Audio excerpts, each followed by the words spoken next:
દિલ્હી આતંકી હુમલાની ઘટનાને લઈને વધુ એક સમાચાર પ્રાપ્ત થઈ રહ્યા છે। આતંકી હુમલાની ઘટનાને લઈને વધુ એક ડોક્ટર રડાર પર છે। લુધિયાણાનો ડોક્ટર જાન નિસારની પૂછપરછ થશે। ડોક્ટર જાન નિસારની આજે દિલ્હીમાં એનઆઈએ પૂછપરછ કરશે। 2 દિવસ પહેલા એનઆઈએ ડોક્ટર નિસારના ઘરે દરોડા પાડ્યા હતા। બ્લાસ્ટના દિવસે ડોક્ટર નિસાર બંગાળમાં સંબંધીના ઘરે હતો। બંગાળમાં ડોક્ટર નિસારની તપાસ એજન્સી કરી ચૂકી છે પૂછપરછ। આજે ફરી દિલ્હીમાં એનઆઈએ નિસારની પૂછપરછ કરશે।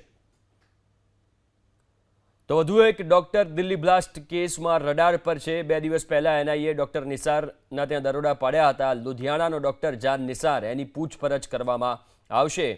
2 દિવસ પહેલા દરોડા પાડવામાં આવ્યા હતા। બ્લાસ્ટના દિવસે ડોક્ટર નિસાર બંગાળમાં સંબંધીના ઘરે હતો। ડોક્ટર નિસારની તપાસ એજન્સી પૂછપરછ કરી ચૂકી છે। આજે ફરી દિલ્હીમાં એનઆઈએ નિસારની પૂછપરછ કરશે।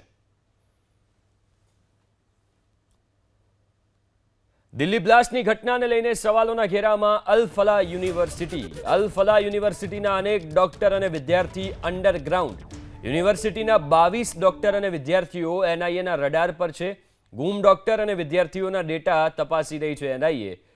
રેડિકલાઇઝેશન સેન્ટરની જેમ યુનિવર્સિટીના ઉપયોગની આશંકા છે। યુનિવર્સિટીની વિરુદ્ધ દિલ્હી પોલીસ દાખલ કરી ચૂકી છે 2 એફઆઈઆર।